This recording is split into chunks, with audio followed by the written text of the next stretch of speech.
Olá, alunos do oitavo ano. Então vamos fazer uma revisão agora sobre o sistema circulatório. Você tem uma imagem aqui que representa, né, os componentes e como eles estão estruturados aí no nosso organismo. Você tem o coração e os vasos sanguíneos. Então, quais são os componentes que fazem parte do sistema circulatório? Você tem o coração, que é uma espécie de uma bomba, né, que bombeia o sangue pelo corpo. Você tem os vasos sanguíneos, que são as veias e artérias que conduzem o sangue pelo corpo, que aqui estão representados em azul e vermelho.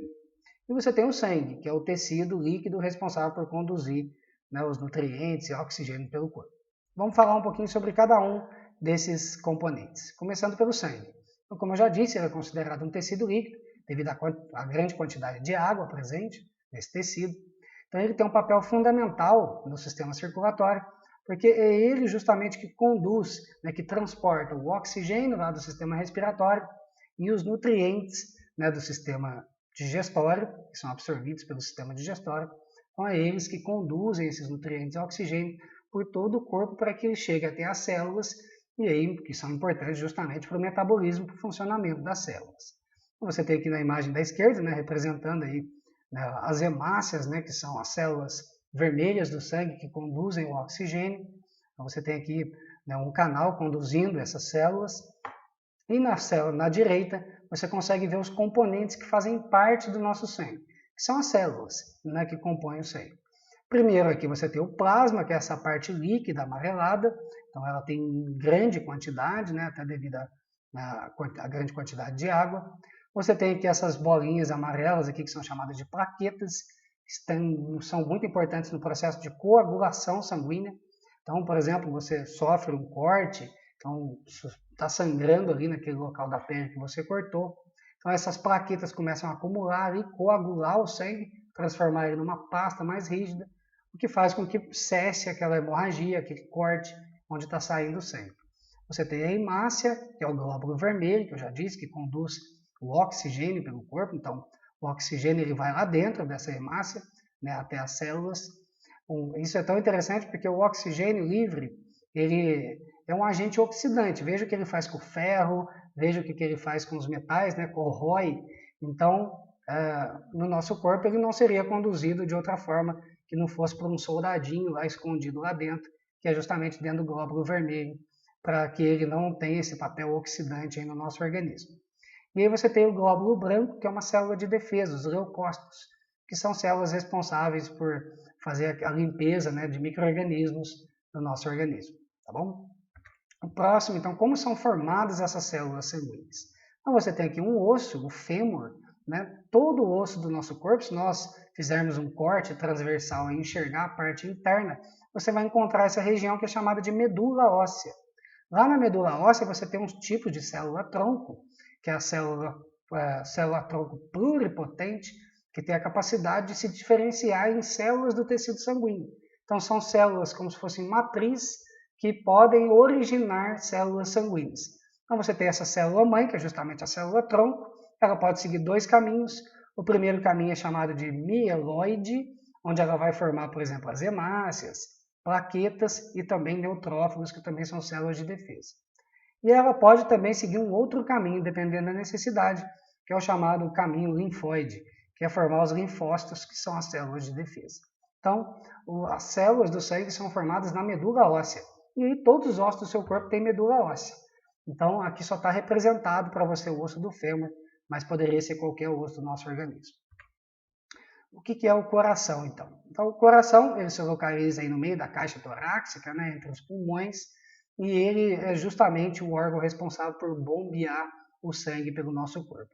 Ele pode ser dividido em 4 câmaras, que a gente fala, que são, aqui, acompanha na imagem da esquerda aqui comigo. Então, você tem aqui, olha, essa câmara é chamada de átrio, 2 átrios, né, o átrio direito e o átrio esquerdo, e você tem 2 ventrículos, que é o ventrículo direito e o ventrículo esquerdo. Então, veja que são 4 câmaras, 2 átrios, 2 ventrículos, que são separados aí por válvulas, né? Então, outra coisa que é interessante de dizer é que essas 4 câmaras elas têm um funcionamento que nós chamamos de antagônico. Então, ou seja, elas sofrem contração e relaxamento em momentos diferentes. Então, os átrios, quando eles estão contraindo os dois átrios, os ventrículos estão relaxados. Quando os ventrículos contraem, os átrios relaxam. Então, veja que eles têm um funcionamento de forma antagônica. Uma coisa que é interessante, a imagem já nos dá aqui, né, uma oportunidade de entender, é que como que o sangue entra no nosso coração, como que o sangue sai do nosso coração. Então você tem aqui, olha, primeira coisa, o sangue que vem do corpo, depois de levar o oxigênio e os nutrientes pelo nosso corpo, ele vai por uma veia chamada de veia cava. Tem dois tipos, a veia cava inferior, que vem, né, das regiões inferiores, e a veia cava superior, que vem das regiões superiores. Elas trazem o sangue rico em gás carbônico e pobre em nutrientes, e esse sangue vai desembocar justamente no átrio direito. Então ele desemboca no átrio direito, o átrio direito contrai, veja que a seta vai indicar que ele vai para o ventrículo direito. Depois do ventrículo direito, o ventrículo vai contrair e vai enviar esse sangue através das artérias pulmonares até o pulmão, para ele ser oxigenado. Depois da oxigenação, ele vai voltar aqui, olha, por veias pulmonares, que estão aqui embaixo, representados. As veias pulmonares vão desembocar no átrio agora esquerdo. Depois do átrio esquerdo, ele vai para o ventrículo esquerdo, o sangue, né? Agora oxigenado, por isso que está representado em vermelho. E aí sim, depois ele é bombeado pelas artérias que nós chamamos de artéria aorta. E essa artéria aorta vai conduzir através, né, esse sangue, através das outras artérias também, para todo o nosso organismo, levando o oxigênio até lá. Então veja que a imagem já dá uma oportunidade da gente entender como o sangue entra e sai do coração. E aqui você tem uma imagem, né, como seriam esses movimentos aí, se nós víssemos o coração de fora. Então veja que os átrios e ventrículos, eles têm contração e relaxamento em momentos opostos. Então gera uma dança aí, né, um tu-tu, tu-tu. Desculpa a representação, eu sei que foi péssimo. Então, para continuar, o coração também ele é dividido em camadas, quando nós falamos de células que compõem o coração. Então, acompanhando aqui na imagem, você tem um saco mais externo, que é como se fosse, que reveste mesmo o coração, onde estão também vasos sanguíneos que levam os nutrientes ali para o coração, né? Que é chamado de pericárdio, que aqui na imagem da direita está representado para você. Ó. Pericárdio, que reveste o coração. A parte interna do coração, que está em contato ali com o sangue, né, é chamado de endocárdio, né, que vem de dentro, o endocárdio. E a parte intermediária, que está no meio entre o endocárdio e o pericárdio, é chamado de miocárdio. Esse você já deve ter ouvido falar, que é justamente a camada muscular do coração que faz com que ele se contraia e relaxe. E é justamente a camada que pode sofrer algum rompimento, né, e em geral, que nós chamamos de infarto do miocárdio, né, que acaba provocando a morte de muitas pessoas aí, né, no ano, pelo mundo todo. Uma outra coisa, então, são os vasos sanguíneos. Então, esses canais que são distribuídos por todo o corpo, que são responsáveis por conduzir o sangue até os tecidos. Então, eles podem ser divididos em artérias e veias, que se ramificam formando os capilares, que são os menores vasos onde estão lá nos tecidos, né? Então, você tem aqui olha, a representação da imagem aqui na esquerda, você tem aqui a artéria que conduz o sangue até os tecidos. Então, a artéria geralmente conduz o sangue que nós chamamos de sangue oxigenado, é o sangue que está rico em oxigênio e nutrientes. Então, esse sangue chega até os tecidos por meio desses vasos muito finos chamados de capilares. Ali, os nutrientes, o oxigênio fica e depois esse sangue é reconduzido pelas veias até o coração, até os órgãos que vão reoxigenar e pôr nutrientes ali. Então você tem uma imagem aqui na direita um pouco complexa, então peço que você acompanhe com muita atenção comigo. Você tem o coração, certo? Então o coração lá você tem o átrio direito, né, por onde o sangue chega. Olha lá o que eu falei, ó. A veia cava inferior que traz o sangue até o átrio direito e também a veia cava superior. Então ele vai desembocar no átrio direito, sem oxigênio, com poucos nutrientes, vai ser bombeado para o ventrículo direito. Do ventrículo direito ele é carregado pelas artérias pulmonares, veja essas azuis aqui, olha. Então as artérias pulmonares conduzem esse sangue pobre em oxigênio, o que é raro, é só nesse momento que uma artéria vai conduzir um sangue pobre em oxigênio, porque geralmente ela conduz sangue rico em oxigênio. Então a artéria são aqueles vasos que saem do coração, então veja que a artéria pulmonar sai, vai até os pulmões, reoxigena o sangue, ele é conduzido de volta, né? Então representei aqui no esquerdo, mas acontece a mesma coisa no direito. Ela é reconduzida até o átrio esquerdo, do átrio esquerdo é bombeado para o ventrículo esquerdo, do ventrículo esquerdo ele vai pegar a artéria aorta, essa artéria aorta ela se bifurca, vai para a cabeça, né?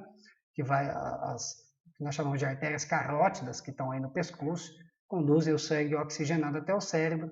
A artéria aorta ela também desce para a região inferior, e aí ela se transforma em outras artérias, né? A artéria renal, que vai levar tudo isso, que vai levar o sangue oxigenado por todo o corpo, já que todas as células do corpo necessitam de nutrientes e oxigênio. E aí, por fim, ele, agora pobre em oxigênio, volta pela veia cava de novo. Então você tem as veias que vêm dos órgãos, né? Então essas veias transportam o sangue pobre em oxigênio para de novo ir para o átrio direito, ventrículo direito, ser oxigenado. Então veja que é um pouco complexo, né? Mas estamos aqui para ajudar justamente para isso. Então veja que o conceito de veias e artérias é o quê? Tudo que sai do coração nós chamamos de artérias. Tudo que chega no coração nós chamamos de veias. Então, todos os vasos que saem do coração têm o nome de artérias e todos os vasos que chegam no coração têm o nome de veias. Tome cuidado, porque a artéria pulmonar ela conduz um sangue pobre em oxigênio, o que não acontece só nesse momento. E você tem a artéria, a veia pulmonar, que transporta o sangue rico em oxigênio para o coração, e também é só nesse momento que isso acontece. Para continuar, veja aí uma imagem que representa, né, de uma artista, que foi exposto num museu, que ela tenta representar fidedignamente todos os vasos sanguíneos do nosso corpo, desde os mais calibrosos até os mais finos, que é essa rede bem fininha que são chamadas de capilares, que atingem os tecidos e banham, levam oxigênio e nutrientes. Como que e a circulação? A circulação ela é o processo, né? Ela permite a distribuição justamente dos nutrientes, o oxigênio e também de hormônios, que são importantes para as células dos vários órgãos que compõem o nosso corpo. O sangue também ele transporta o que nós chamamos de resíduos metabólicos. Então, ele leva o oxigênio e os nutrientes e recolhe os resíduos, né? Os restos metabólicos das células que vão ser eliminados pelo sistema excretor que vai vir na nossa próxima aula. A circulação ela pode ser dividida de duas formas. Você tem a pequena circulação, também chamada de circulação pulmonar, que nós explicamos lá em cima um pouquinho, né, de forma complexa lá, que está mais fácil. Então veja aqui, olha, a veia cava trazendo justamente o sangue pobre em oxigênio para o átrio, falando da imagem aqui da esquerda, né? Para o átrio direito, do átrio direito ele vai para o ventrículo direito, do ventrículo direito ele vai para os pulmões, é oxigenado e volta por veias pulmonares até o átrio esquerdo. Do átrio esquerdo ele vai para o ventrículo esquerdo. Do ventrículo esquerdo ele é distribuído pela artéria aorta para todo o nosso corpo. Então, circulação pulmonar ou pequena circulação é esse momento em que o sangue é bombeado do coração para o pulmão e volta para o coração oxigenado. Veja aqui representando o azul, ele indo pobre em oxigênio, voltando vermelhinho, né, através das veias pulmonares ricas em oxigênio. Então veja que no processo de circulação de todo o nosso corpo, o sangue ele passa duas vezes pelo coração. A primeira através dessa pequena circulação, ele passa por átrio e ventrículo direito, e aí nós temos a segunda que é chamada de grande circulação, ou também chamada de circulação sistêmica, que é justamente o momento onde o sangue vai percorrer todo o nosso corpo, agora oxigenado. Então ele sai do coração com oxigênio pela artéria aorta. Então veja aqui, olha, você tem aqui, olha, a artéria aorta aqui, olha, saindo do coração, tudo que sai do coração, né? Essa vermelhinha aqui, bem calibrosa, né? Porque ali é uma grande quantidade de sangue. Então, calibrosa que eu digo que ela é bastante grossa, né? Então, veja que aí ela se bifurca, né? E se divide em várias artérias. A artéria carótida, que vai para a cabeça. Aí você tem essa artéria aorta principal que vai descer, vai formar aqui a artéria renal, entre outras. Então, essa é a grande circulação, onde o sangue é conduzido por todo o corpo, levando oxigênio e nutrientes. E aí, em azul, está representado as veias, que é o sangue pobre em oxigênio, voltando para o coração para ser bombeado para os pulmões e ser oxigenado. Então, são dois tipos de circulação: pequena circulação ou circulação pulmonar, onde o sangue é oxigenado, e a grande circulação, que é justamente o momento em que o sangue vai percorrer todo o nosso corpo. Então aqui tem mais uma vez representado, né, a pequena circulação, pobre em oxigênio, ele sai do coração pelas artérias pulmonares, é oxigenado e volta, e aí ele vai para a circulação sistêmica, e aí sim ele passa por todo o corpo, e aí deixa o oxigênio e retira o gás carbônico e volta para o coração. Então esse é todo o processo de circulação. Essa era a nossa aula de hoje. Na próxima aula nós vamos estudar o sistema, fazer uma revisão, né, sobre o sistema excretor. Espero que tenha ajudado. Era isso, um abraço.